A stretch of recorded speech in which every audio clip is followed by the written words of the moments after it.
Welcome back. Computer Science for All, or CS4All, seeks to build a sustainable and equitable computer science education program in New York City public schools.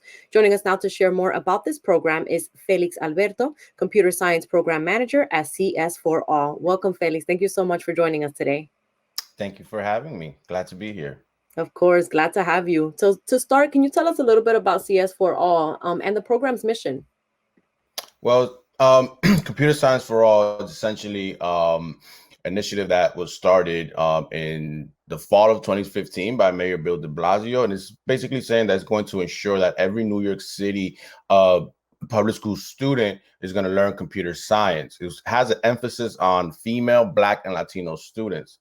And so what we believe is through this work that we're going to prepare our students to actually use computer science after their graduation here in public school. Gotcha. Thank you for sharing. And what does a computer science education look like exactly? How are these programs put into practice in New York City schools? Well, that's a very good question, because we are, if you're not aware, New York City public system is the largest school system that we have in America. And so it's a complex task to do, because we have so many diverse neighborhoods, we have so many diverse communities with diverse different type of experience levels when it comes to computer science. And so what we do is we try to meet them where they're at, and then try to make sure that they have a solid foundation. So we grab some teachers, we train them on how to use computer science, right? And then hopefully they go back and actually use some of these things that we teach them in their classrooms. And so it ranges from something as small as just, 1 or 2 weeks to some big as, a full semester of CS. Got it. I'm not going to age myself, but I credit my computer education to public school, and the fact that I had access to technology when I was a kid in my public school system. But, that took a while for us to get in the Bronx in particular. And I know that it takes a lot of funding, a lot of programs. So, before we move on, what are some of the challenges that, students and educators see here in the Bronx in particular when it comes to accessing this technology? Well, that's a very good question. We have exposure as one of the issues, access to different technology, and the sense of belonging, right? Making sure that students see themselves in these career fields, specifically students from the Bronx are able to see themselves in this career field, that they're able to have these different type of experiences growing up so they can connect that to a career field. And then also making sure, that they're able to reach these type of tech tools, right? Not just watch them on the internet, on TV, but they're able to have a place to actually go and play around with some of these, things that we talk about in the classroom. Right.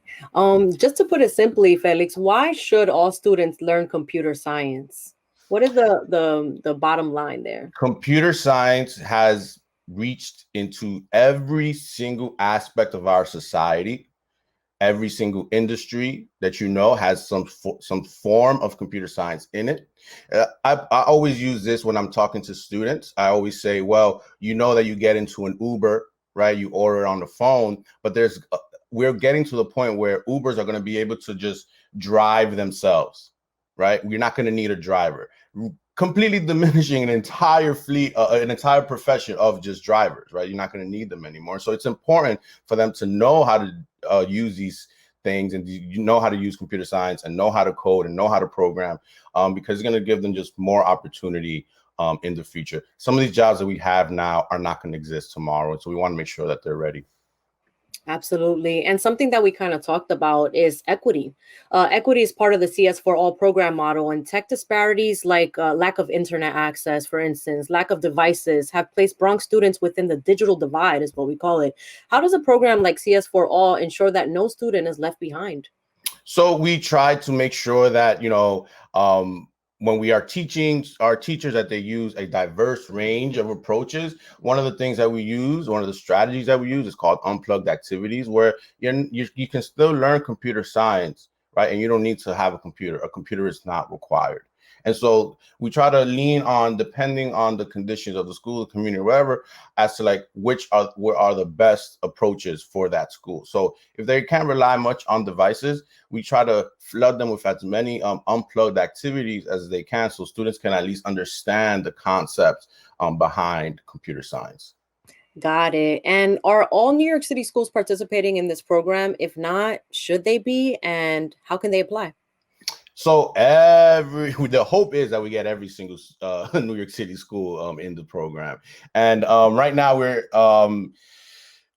I think we're at a good space. It's a 10-year initiative, right? So we're not there. We haven't reached every single school, but if schools do want to get CS4 All or CS4 All support in their school, all they need to do is go to cs4all.nyc, and we're gonna have a registration interest form there.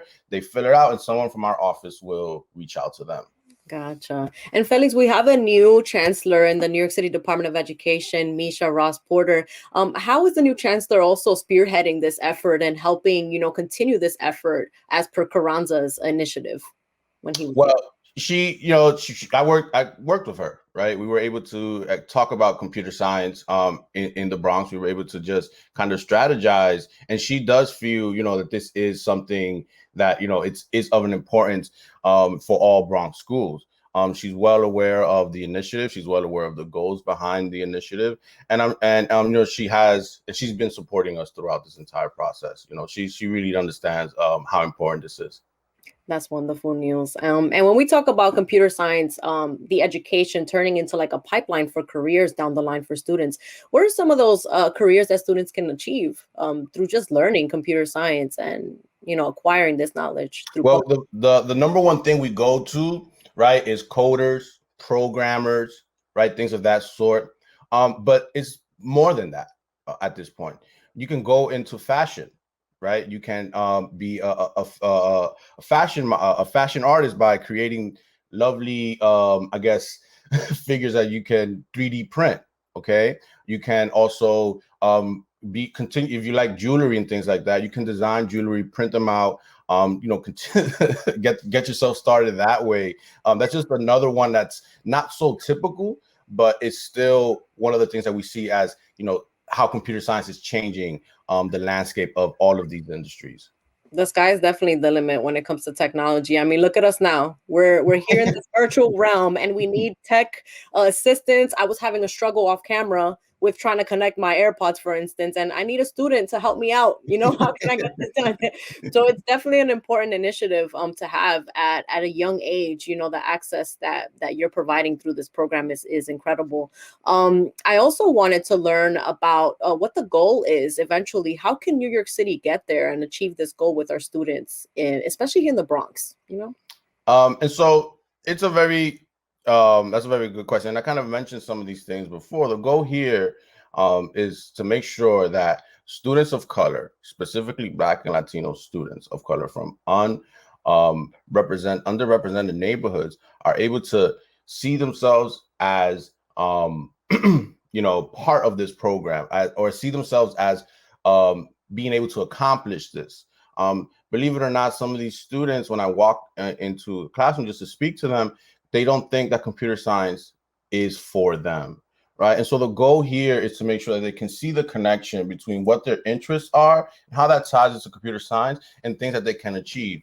A lot of students in the Bronx want to be athletes, and that's fine, but you shouldn't take away computer science and just be an athlete. You should try to marry both of them. And so that's the goal here. We want students to make sure they're thinking creatively on how these things can mix with their interests. Felix, how did the program transition to the online and remote learning model that we have going on through the COVID-19 pandemic? Were there any challenges with that? How were students also engaged through their learning?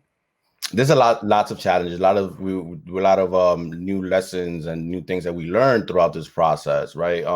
And so we just made sure that all of our resources were remote friendly. We went in, we looked at all of our guides, we looked at all of our curriculum, we looked at all of our all of our resources, and we made sure that whatever students were able to do, we keep on there. Whatever students can't do, we try to modify it so it can be done. And what we have figured out is that it's still one of those things that we need to figure out what's that nice little I guess safe line here that everyone can have that same access. Students, we cannot control some things. For example, the devices that students are on. We wish that we can give them all the exact same devices, but making sure that we provide the resources for teachers to be able to accomplish this was our number one main goal. There's a lot of things that we have to work on still, as far as how students can do this effectively. But we believe that making sure that students can that teachers and students can do this was our number one focus for the transition. Got it. Definitely important. And I'm curious also, as a program manager for CS4 All, what have you been hearing from teachers, parents, students? How are they feeling about the program? Well, they think that this is very important. Every single student, teacher, parent that I do come across, they really, really do feel that this connect, especially with the pandemic, that students should know more about the technology that they're using. They're in full support, parents that are aware of this. And so then there are parents that they think that all students are doing exactly the same thing when they're going on the computer. We're trying to make sure that there's a distinction between when students are coding versus when students are playing around. And right now it's kind of difficult to tell because they're not in the classroom, and we use a lot of these, blocks and colorful things, and it looks like students are on a Roblox game, but in reality, they're actually coding with us. So we have to kind of help them through that distinction sometimes. Perfect. Well, Felix, finally, before we go, how can people learn more about CS4 All and, sign up, or how can teachers and schools learn about this program? Well, there are two ways to do that. We have, again, the CS4ALL.NYC website. You can just go in there, log on, find more information. And then also you have my contact information there where you can reach out to me and I can get, any resources or any information out to you as fast as I can. And my contact information is there at falberto@strongschools.nyc. Thank you so much, Felix, again, for joining us today and sharing more about computer science for all in public schools. Thank you for having me. Glad to be here. Of course. Felix Alberto is a computer science program manager at CS4 All. We're taking a quick break here on Open Tuesday. We'll be right back.